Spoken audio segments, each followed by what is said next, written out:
L'Union africaine célèbre son jubilé d'or à l'heure où le continent traverse une période de profonds changements. L'Afrique monte en puissance. Le continent a la croissance la plus rapide du monde. La démocratie et une meilleure formulation de politique ont contribué à enregistrer des avancées notables en matière de développement économique et social. Il y a une nouvelle prise de conscience par les leaders africains qu'un développement sans une bonne gouvernance est impossible à réaliser. Pour la première fois, nous racontons l'histoire remarquable, celle de la collaboration entre les leaders et les peuples africains, qui a donné naissance au mécanisme africain de l'évaluation par les pairs, le MAEP, dont l'objectif est d'approfondir la gouvernance. À partir de 2003, une révolution panafricaine, à la fois silencieuse et profonde, est entamée et se poursuit en raison des bouleversements provoqués par le MAEP qui ont modifié la sphère politique, redéfini les relations entre gouvernants et gouvernés et introduit des formes de gouvernance plus inclusives et plus participatives.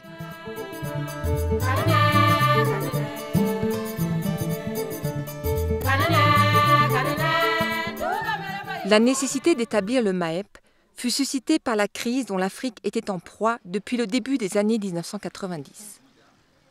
Le continent souffrait des conséquences désastreuses à l'issue d'une décennie perdue, caractérisée par une stagnation économique et une dépendance de l'aide. Toutefois, la longue lutte de libération arrivait aussi à terme avec la chute de l'apartheid survenue au début des années 90. L'indépendance créa ainsi une bonne occasion pour réfléchir sur les projets de l'unité et de la renaissance africaine. Un groupe de leaders influents s'est réuni pour proposer 2 programmes liés. Le nouveau partenariat pour le développement de l'Afrique, le NEPAD, et le MAEP.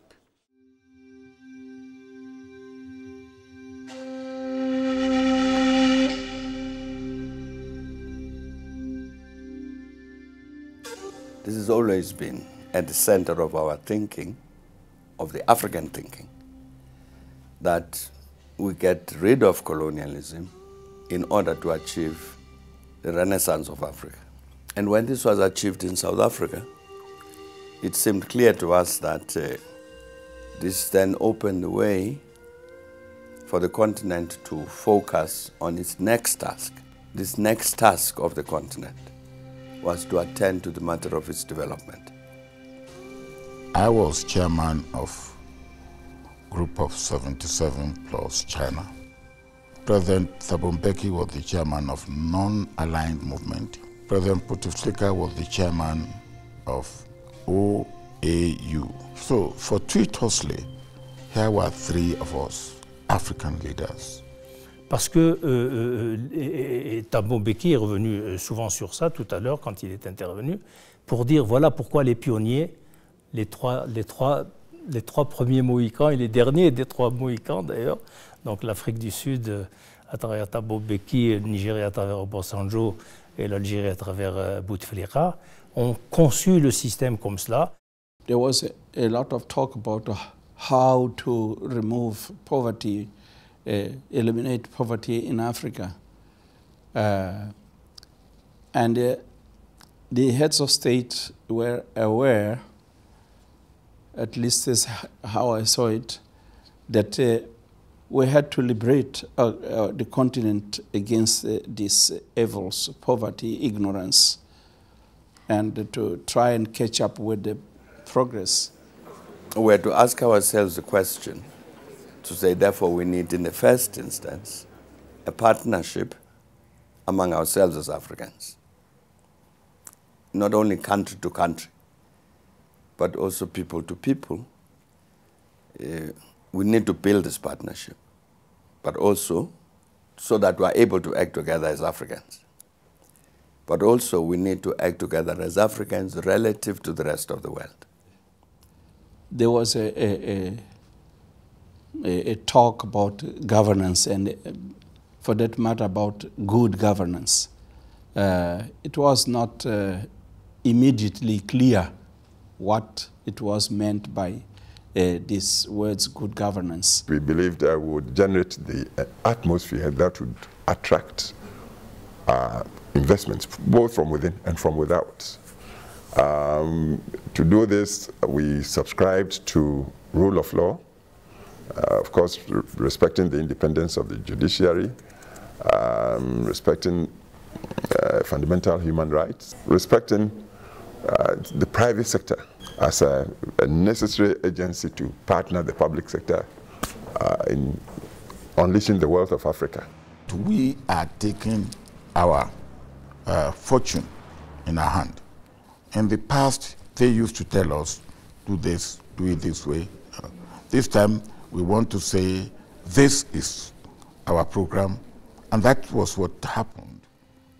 And we said, it's clear that it's important that this state, the African state, which must play an important role in terms of this development, has to be empowered, must be strong enough to play this role.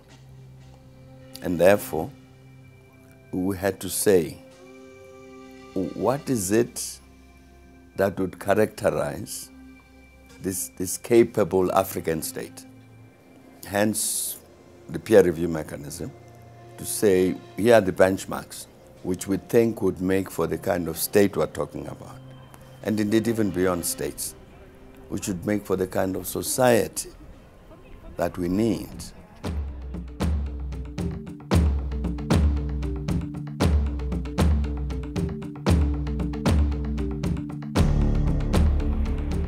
Avec la vision en place, les technocrates, les intellectuels et les activistes de la société civile en Afrique ont essayé de venir à bout des principes fondamentaux du MAEP pour en particulier apporter une réponse aux besoins de développement des peuples africains.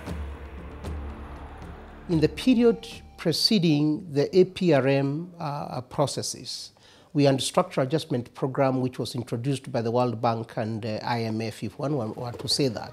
And therefore, these were actually externally imposed tools that were meant to scrutinize African governments or review African governments in terms of progress in economic development. What was happening in Africa in the late 80s, where we had poverty was increasing, growth has slowed down, there was a lot of despondency about Africa's development. And in the discourse, it became very clear that the root causes of all these developments were intertwined. Issues of peace, security, the rule of law, transparency, accountability. And all these factors were then came to be summed up in the concept of governance.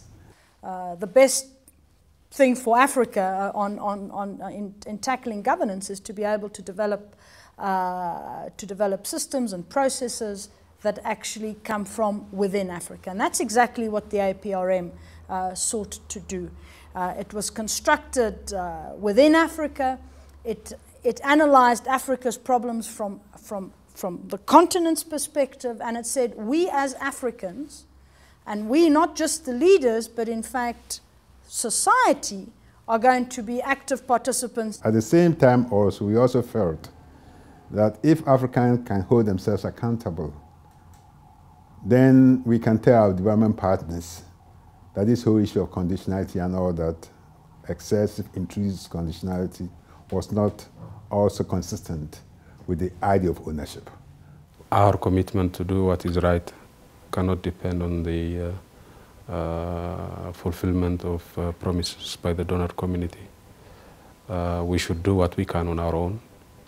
And if the donor community comes up and with the resources to help, that would be icing on the cake. One of the most interesting aspects of APRM is the fact that it associates a number of streams to make the Africa's debate completely different from what it was before. The stream of accountability, the stream of civic engagement, the stream of political responsibility in relation with peers, in relation to others, and also learning from experience. Il faut dire que l'adhésion au mécanisme africain d'évaluation par les pairs se présente comme une opportunité pour des pays qui font le choix d'y adhérer parce que cette initiative permet aux États qui y adhèrent d'échanger des expériences et de s'auto-évaluer mutuellement pour voir quelles sont les bonnes pratiques qui existent au niveau de chaque État et aussi quelles sont les faiblesses qui existent pour essayer de corriger. So for the mere fact that there is a peer review mechanism, the mere fact that African governments have agreed among each other with the support of their partners, particularly the G7, to start peer reviewing and assessing themselves to look into the inefficiency and effectiveness of governance is a major opening up, a major startup. It is an outstanding example of what we can do in a process of anchoring good governance, owned and driven by Africans, rather than being externally driven.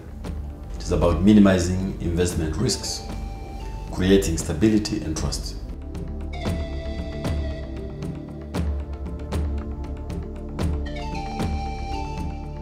Le mécanisme africain d'évaluation par les pairs au terme de 10 ans, on se rend compte qu'il a engagé une nouvelle forme de communication entre les gouvernants et les gouvernés. Il a apporté aussi un regard différent des autorités, des gouvernants, des gouvernements, des États sur la gouvernance, sur le concept de gouvernance et sur la nécessité de redevabilité et de reddition de comptes. Alors, il y a deux types de défis dans l'amélioration de la gouvernance en Afrique. Il y a des défis à la fois au niveau des États eux-mêmes et des sociétés eux-mêmes. Le deuxième défi, c'est sur les instruments d'évaluation. Donc, à la fois les instruments nationaux et les instruments continentaux sont encore jeunes et nouveaux. So the shift in paradigm was essentially from what has been called accountability to external actors, whereby because of these conditionalities that were imposed on Africa, countries were obliged to account to external actors and rather to domestic constituencies, citizens and stakeholders who were the real beneficiaries of development.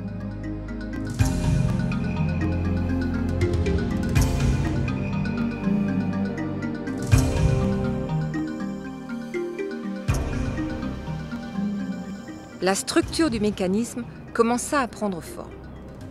Il répondrait aux exigences de développement des peuples africains à travers 4 piliers. La gouvernance démocratique et politique, la gouvernance économique, le développement socio-économique et la gouvernance d'entreprise.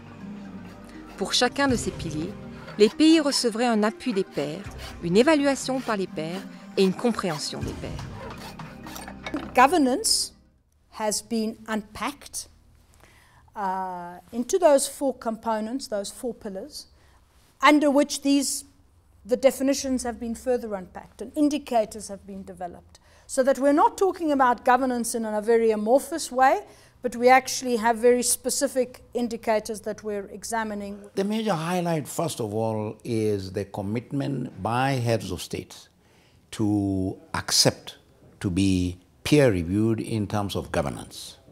I think that by itself was a very, very important decision. But they were also very wise. They did not make this obligatory. They left it open. You come in voluntarily if you so wish. The pressure, I think, essentially came from the peers themselves signing up. And I think the demonstration effect had provided sort of its own gravitational pull, as it were, to draw more and more countries into the process. It's not a confrontational process. It is a peer persuasion process which in effect compels countries to engage with their own constituencies. Les chefs d'État ayant adhéré au mécanisme prennent aussi part au Forum du mécanisme africain d'évaluation, le MAE, qui constitue la plus haute entité. And of course, in Africa, one of the major issues is the entrepreneurial attitude, which has to be embedded in our youth from the school. One of the major achievements of the APRM and a source of pride for all of us is that it is a truly organic and homegrown initiative of which we should be proud. Le forum nomme un panel d'éminentes personnalités composé de 7 membres ayant pour mission de superviser le processus. The eminent persons that lead the review process are Africans who have distinguished themselves in careers which are relevant to the APRM process. And these are also persons of high moral stature and who have also demonstrated commitment in the ideals of Pan-Africanism. Le panel nomme ensuite une équipe indépendante chargée de l'évaluation pays qui comporte d'office des experts en provenance des 3 partenaires stratégiques en matière du MAE. La Banque africaine de développement, la Commission économique pour l'Afrique des Nations Unies et le Programme des Nations Unies pour le développement. Le processus de l'évaluation, qui se déroule sur 5 étapes, est alors prêt pour le lancement.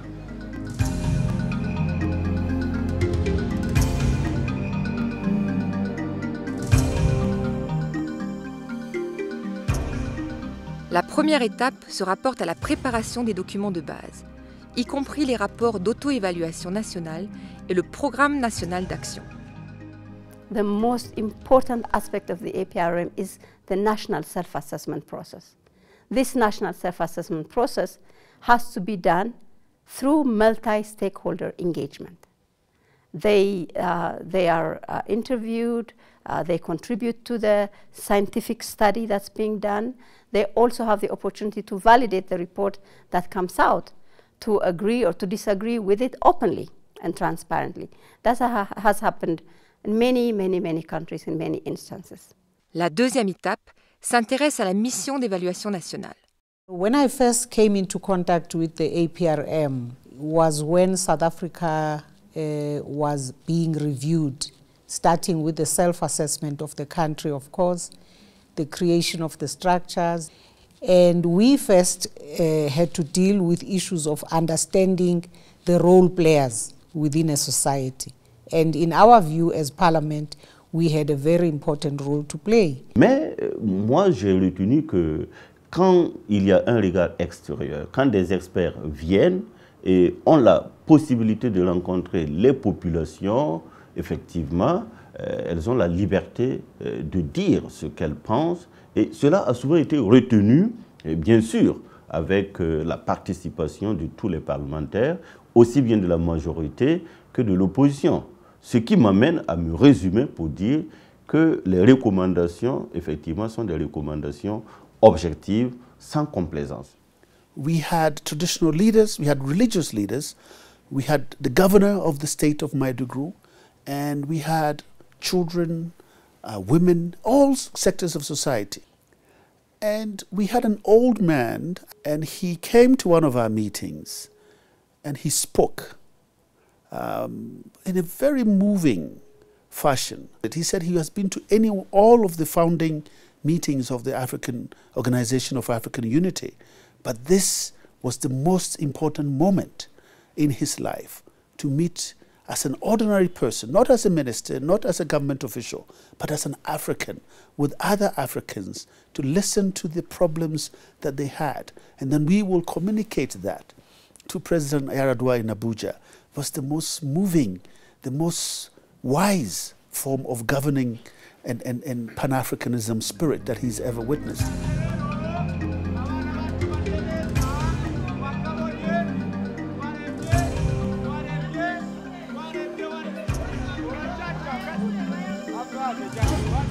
La troisième étape concerne la finalisation et la soumission du rapport national. La quatrième étape se rapporte au processus même de l'évaluation par les pairs, au cours duquel le chef d'État du pays sujet à l'évaluation discute avec ses homologues sur les conclusions du rapport. Il s'accorde sur un programme d'action national pour corriger les problèmes identifiés. But equally amazing is what happens at the level of the heads of state behind closed doors. The frank exchange, the issues that concern them, and mutual sharing. I don't think I'm diverging any secrets here when I say that I have seen one head of state say to another, you know, these problems you are having with natural resource governance, we had similar problems and this is how we addressed them. Oui, je crois que le mécanisme a été très exemplaire au Burkina parce que si vous regardez aujourd'hui dans la presse nationale, que ce soit l'opposition, que ce soit la majorité, tout le monde se réfère aujourd'hui au rapport du MAEP. Ça veut dire que le rapport a mis quand même le doigt sur des questions de gouvernance qui touchent vraiment la sensibilité des populations.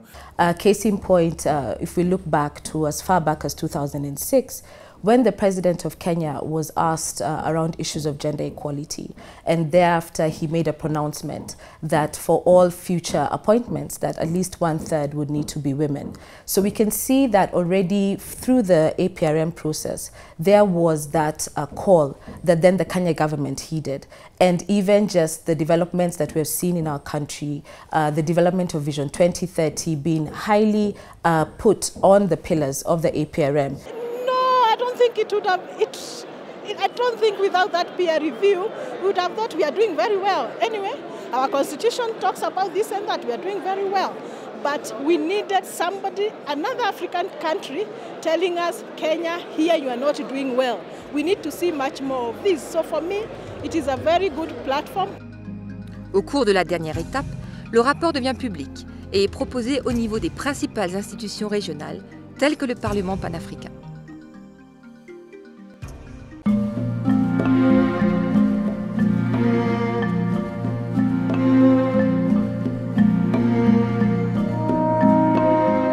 Plus de 30 pays ont accepté de prendre part à l'évaluation. Plus de la moitié de ces pays ont achevé les 5 étapes du processus d'évaluation. Des histoires extraordinaires en seront sorties, puisque le MAEP a mis les différents pays sous les feux des projecteurs. La notion de l'apprentissage mutuel et du partage des meilleures pratiques entre les pays et les citoyens africains confère une caractéristique distinctive au mécanisme.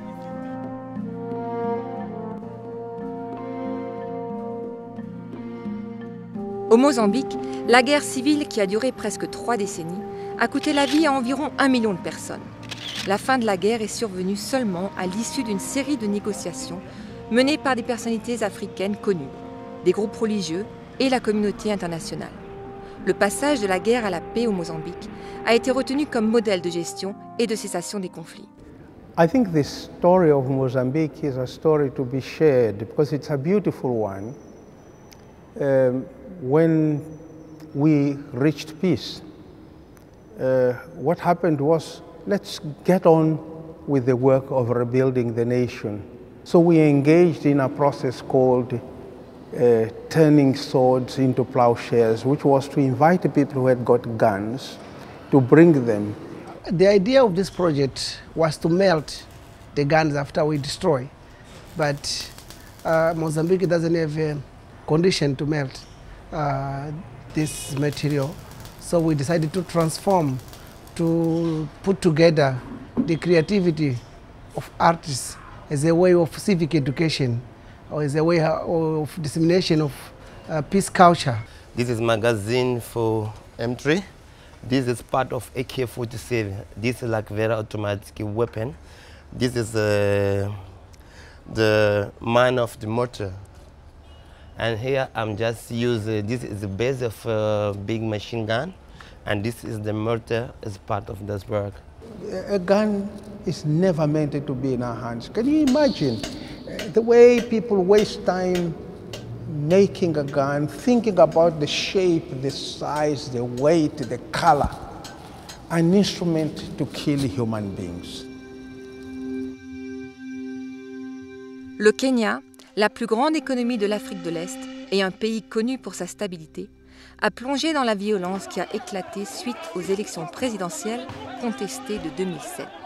Sous le regard international, les leaders africains ont effectué des allers-retours interminables afin de négocier le cessez-le-feu et la paix. Le processus d'évaluation nationale du MAEP, réalisé en 2006, avait tiré les sonnettes d'alarme concernant la montée des tensions ethniques qui a pourtant été ignorée. In terms of the forecasting that was done before the 2007 elections, I think unfortunately we had a government that did not heed a lot of warnings, not only the warnings from the APRM, but also from intelligence sources, as we have seen now through various commissions that have looked back at what had gone wrong. And I think that is a point for us to learn from, that we should not wish away or ensure that we have institutions that cannot adequately respond. Une nouvelle constitution a vu le jour en 2010, que beaucoup considèrent comme étant une des plus avancées sur le continent. La participation de la société civile dans le cadre des rapports précédents du MAEP et par la suite dans le cadre de l'élaboration de la nouvelle constitution est une preuve que les questions des citoyens kenyans ont été entendues. Definitely in Kenya, the constitution is key to improved governance. It is the framework that guides all Kenyans. It's the framework that guides government on terms of how to deal with citizens. It's the framework that really brings together the three arms of government and holds them to account. Despite the warnings, there's always the common feeling that it cannot really be as serious as it's been put. But I think we've learned our lessons. We know now when not to take things for granted anymore on the side of citizens, and we do know when to say action needs to be taken. Les élections se sont déroulées 5 ans après de manière pacifique et le pays sera bientôt soumis à une deuxième évaluation du MAEP. I and my friends believe this is a turning point in the life of Kenyans. We are on to something very special, new and better.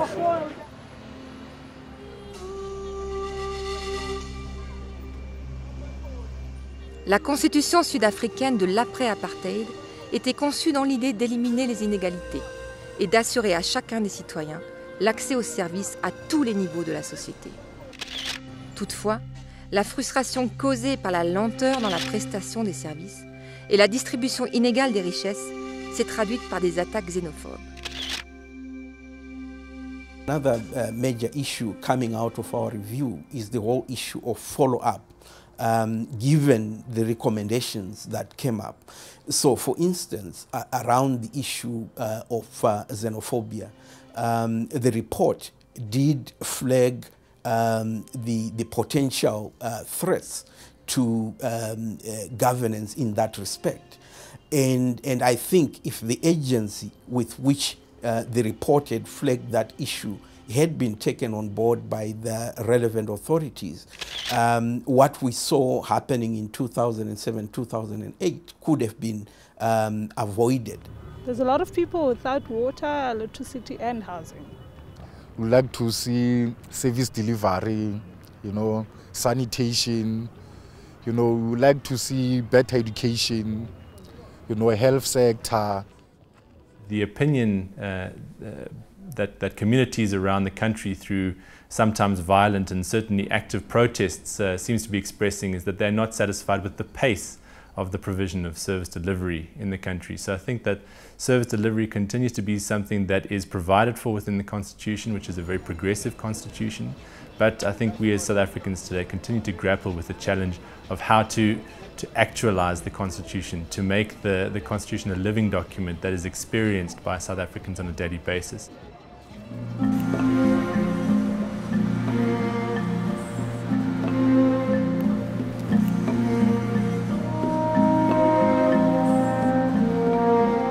La participation équitable des citoyens dans les processus de développement et de démocratisation a été reconnue comme étant essentielle pour la croissance de l'Afrique.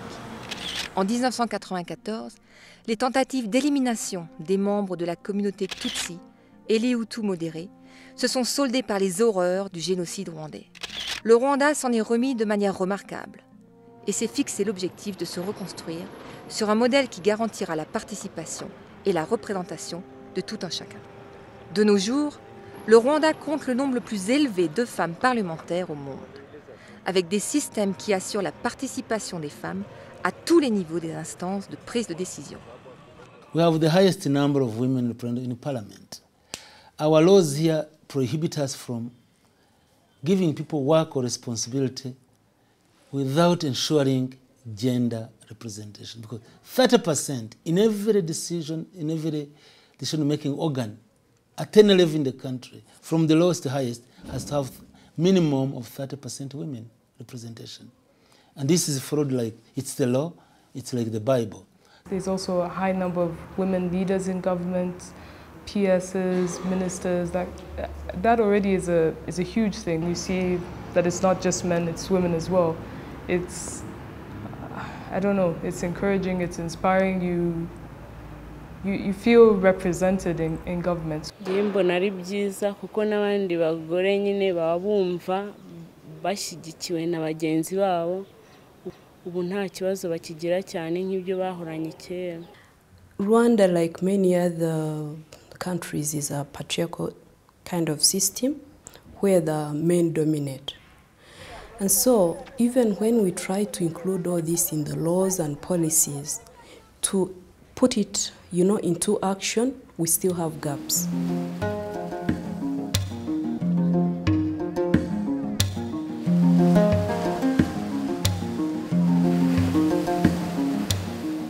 Ejuma na yele no sahoma boyan na oyeye ya na hia no so yetumi de yen sika ni bi aboto ban amaso obi so hia bosia na hom da abo am wada bi abo am da dam cooperative e bi ya 1 billion wo ho won so wada ba another company bi bosia na no so nya sika na say. We believe that women's participation is crucial, not only that in a country like Ghana where they make up more than 51% of the population and we are in the majority, and the fact that we play a crucial role in all sectors of the economy. Apai no nya da mama yana abru na odeba lole na we je megu onsan nya adwuma ni bi mesi afo no so se adwuma no okodo a ebi ti da wa ton fish o wa ton tomatoes ni nyina akodo a eyi chop mun na wo kogoma bibia ya fu gugu se adwuma no nkodo a onye sika ne nya adwuma every time bia adwuma no baba mpo na obi anya because onye sika nti otifie ade no so okwa o mfemfiri na otifie. I think that the issue of women's participation and representation is a key one because all policies are made within formal structures of the governance system, and therefore if you are not represented, if your voice is not heard, then what it means is that the issues that are of concern to you may not be addressed. So that is the struggle that we are involved in.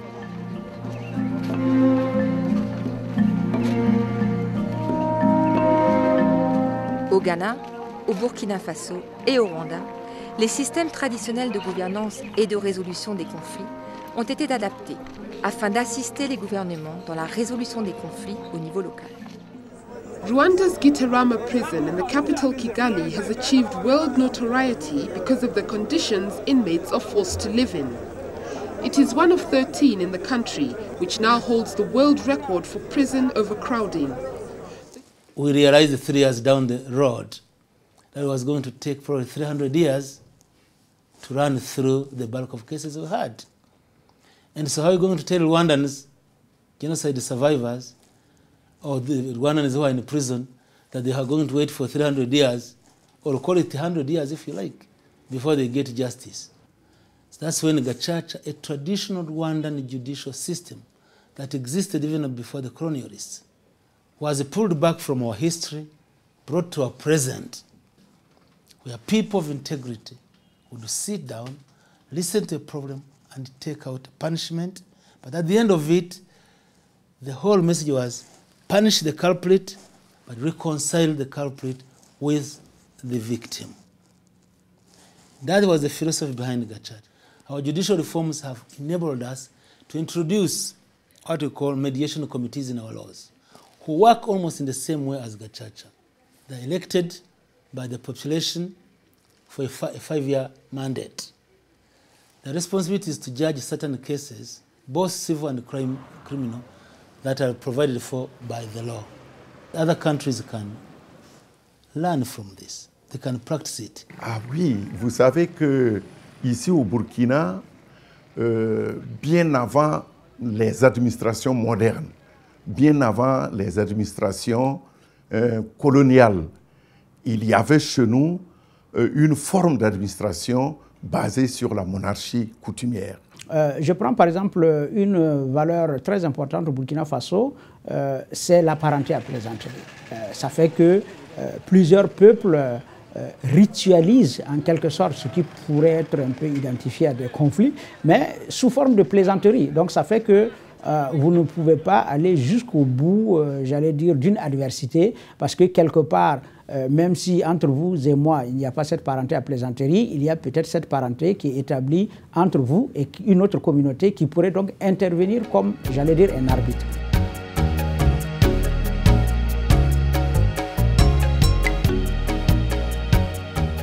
Let me make this point.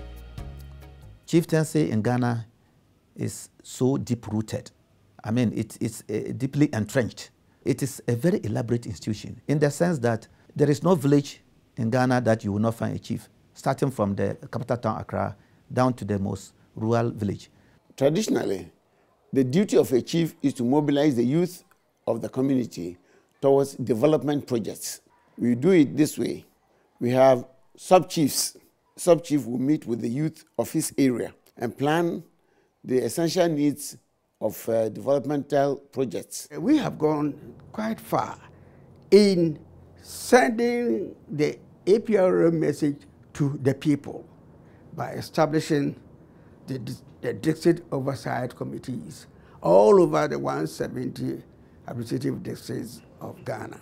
District Oversight Committee of the African Peer Review Mechanism helps the Governing Council to implement the program of action of the African Peer Review Mechanism.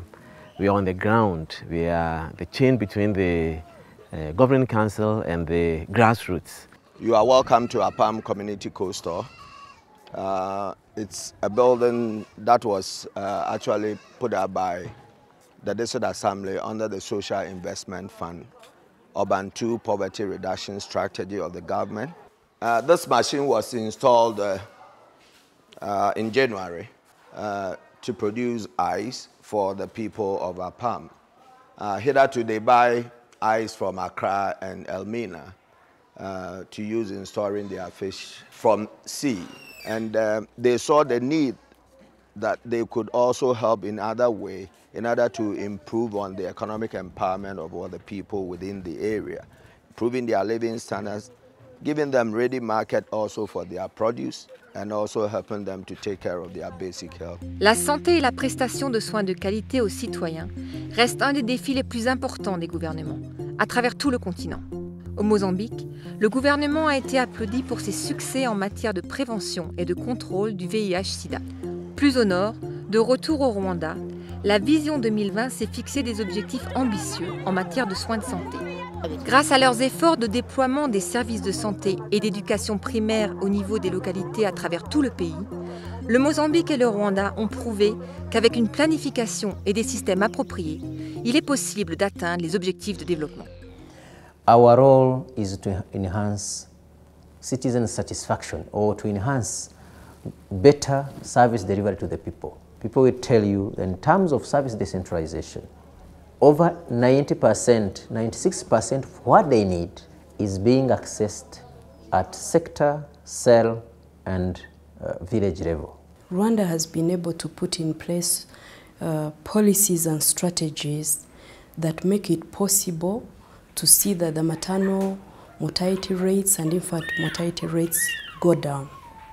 Et nous avons ce qu'on appelle les agents de santé communautaires qui sont au niveau le plus bas et qui sont en train de mobiliser la communauté, qui sont en train de pousser les mamans à aller faire des accouchements au niveau du centre de santé. Avant, c'était à 22%.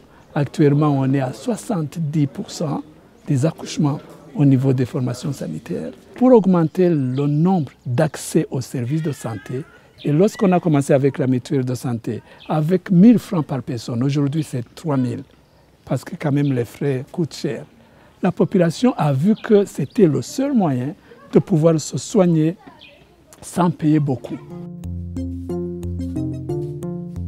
Eu gostaria de dizer que, ainda sobre o impacto, eu falei da juventude e gostaria de referir que ela constitui a nossa grande preocupação, porque constitui o alvo principal de pessoas entre os 15 aos 49 anos, incide sobre os jovens.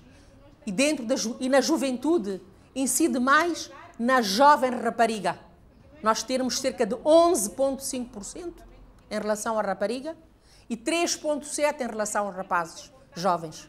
Este é um cenário que nos preocupa.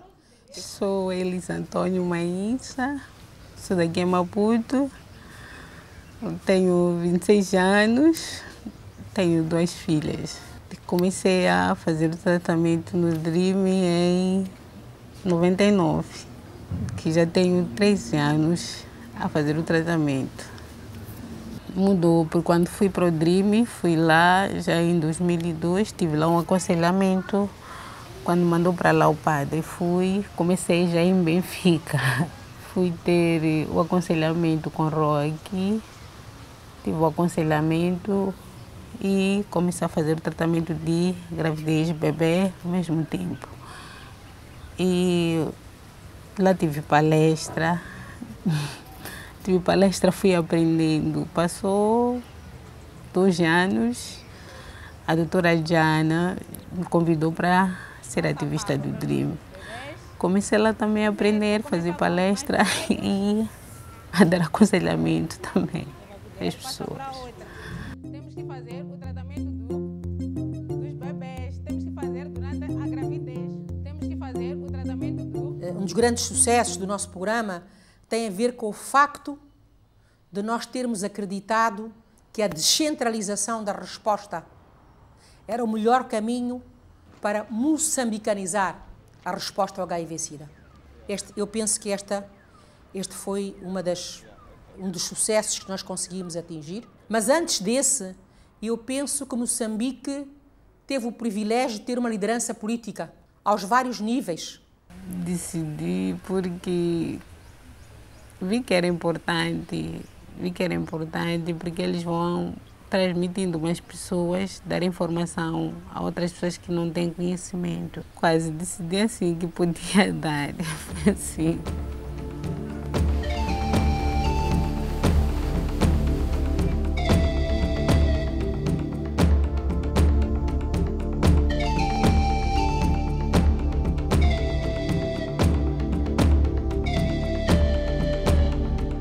Le Burkina Faso se trouve confronté à de nombreuses difficultés auxquelles font face les pays semi-arides de l'Afrique. La gestion des ressources rares, l'eau en particulier, présente un défi constant pour le développement. Le rapport de l'évaluation nationale du MAEP a félicité le Burkina Faso pour sa stratégie de gestion de l'eau, initialement conçue en 1983 pour améliorer l'accès à l'eau potable et à l'assainissement.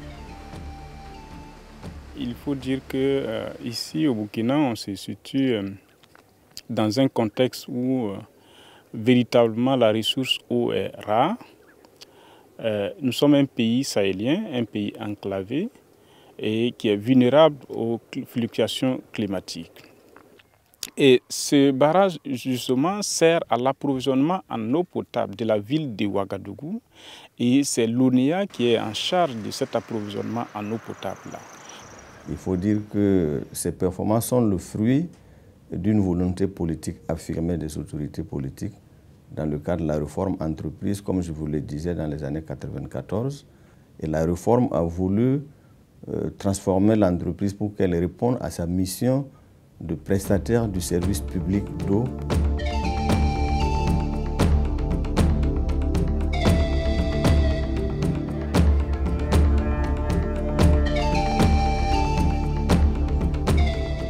Deux tiers du revenu de l'Algérie proviennent de l'exploitation des ressources d'hydrocarbures. Cette énorme dépendance d'une seule industrie a montré par le passé la vulnérabilité particulière de ce pays face aux fluctuations des cours pétroliers. En l'an 2000, le gouvernement a mis en place le Fonds de régulation des recettes, FRR, dans le but de prémunir l'économie algérienne contre les variations des prix du gaz et du pétrole. Le fonds finance d'importants programmes sociaux et de développement, tels l'Observatoire de l'emploi féminin et le programme de bourse pour l'Afrique du gouvernement algérien. Algeria gives a scholarship to most of the African countries, Lusophones, Francophones and Anglophones too. So in my case, I'm Anglophone. I got a scholarship from the Algerian government to come and study here, finance, and I came. Qu'on a en face, c'est le défi de la diversification de l'économie nationale. Oui, diversifier l'économie algérienne pour créer plus d'emplois en direction d'une population jeune, de plus en plus jeune et diplômée, pour permettre à l'entreprise de créer de la valeur ajoutée de plus en plus et pour booster l'économie nationale. The problem with this fund is visibility. It has to do with the governance of this fund. We want this fund used in a more valued way. People need to sit with experts. People need to sit and discuss with the community, with the business community, with the civil society, to came out with a solution that reduces the tension now, but is a sustainable solution. I think cooperation between African countries is a very good thing. It will help us develop, take us a step further in development, learning about different cultures, because you never know what you learn from another person. I would want to see Africans stand up upright, confident. On our own as Africans, we can stand. On our own, we don't need to wait for other people to confirm what we do.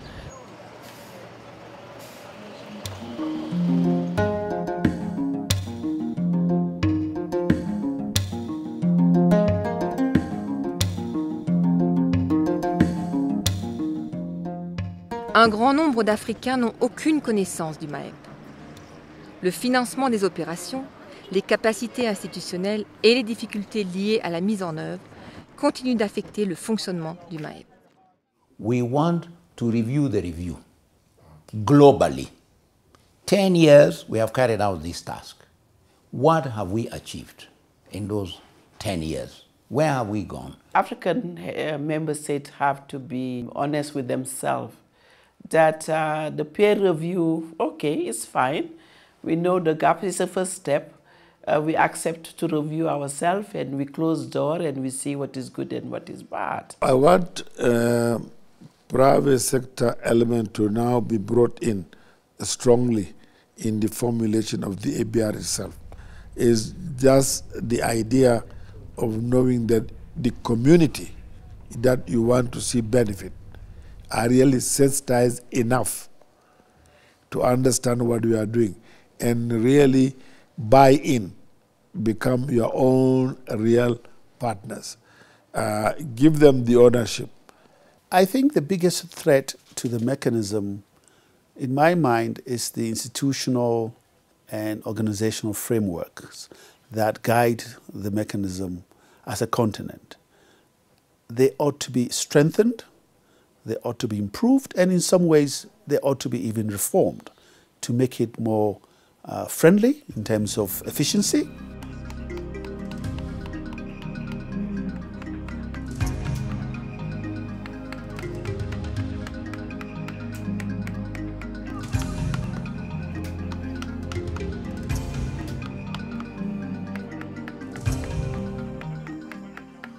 In the review process, a huge set of data is also generated. And this data has to be put to use. The data that the APRM process has generated brings out invaluable knowledge. And therefore, there should be an evidence-based policy making by countries which can move the APRM process much forward. And I think that it's going to be very important for the APRM to really track its own influence within the governance reform agenda. There are many other initiatives coming through right now through the African Union Charter on democracy and elections and governance. I think that's going to be a very interesting dynamic to see what role for the APRM within the African governance architecture. And I think we're going to need to see what value does the APRM add in this discussion. If we can't point to that in 10 years' time, then I suspect that the APRM will become largely irrelevant in the future. If it can re-energize itself and become and show its real value to African people, then I would see it as a really important mechanism defining the nature of governance and also helping the process of integration, strengthening integration on the continent. And I think it's incumbent on the current generation of leaders, particularly of well-endowed, strong states, and those that were instrumental in finding us and creating for us the African Union, in consultation with people in civil society, to really reclaim their responsibility, show leadership, leave petty differences amongst themselves, and restore the credibility of these continental institutions. The issue of funding determines the priorities that are accorded to these development agendas across the board. So you can have a whole range of development agendas, and some of them die out in practice and others stay afloat.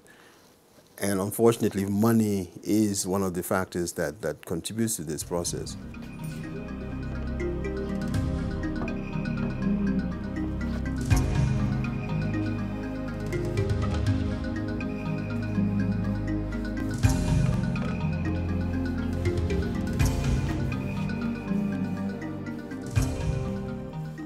The idea that it is optional disturbs me a little bit as an African. It compromises when Africa makes a claim that we can find African solutions to African problems.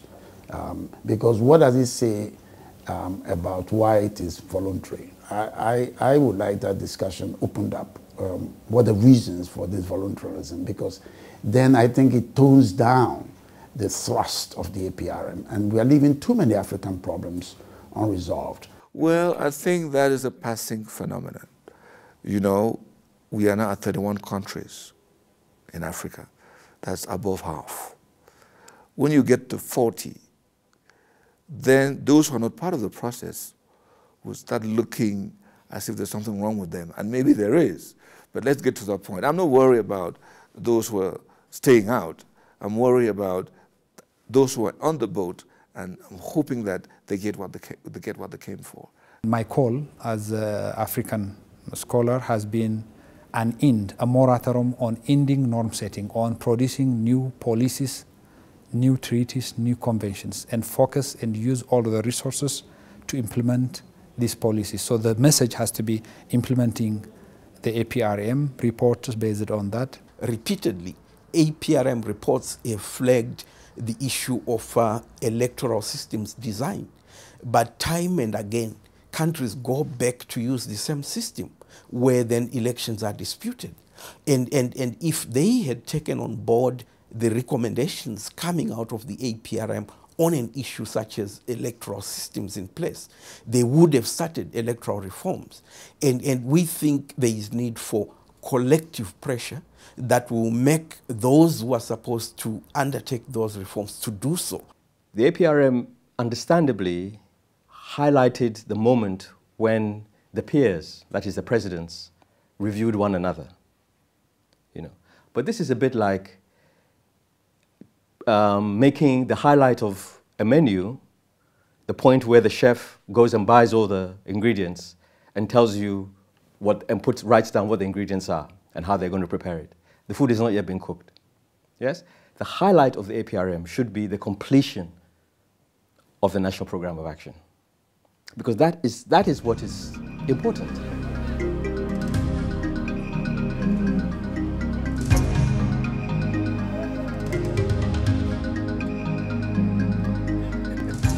We have to take the peer review, the APRM, deeper to the levels of towns and villages, and so that it goes beyond the educated people who, you know, are talking about democratization and sustainability of development and using language of that sort. Well, I think one of the first things that we have to do as focal point members is actually to sell the idea of the APRM more vigorously, more robustly, so that every citizen of Africa understands that we are here working for them, working to ensure that we provide them with better governance. And when they have ownership of it, then half the problem is done.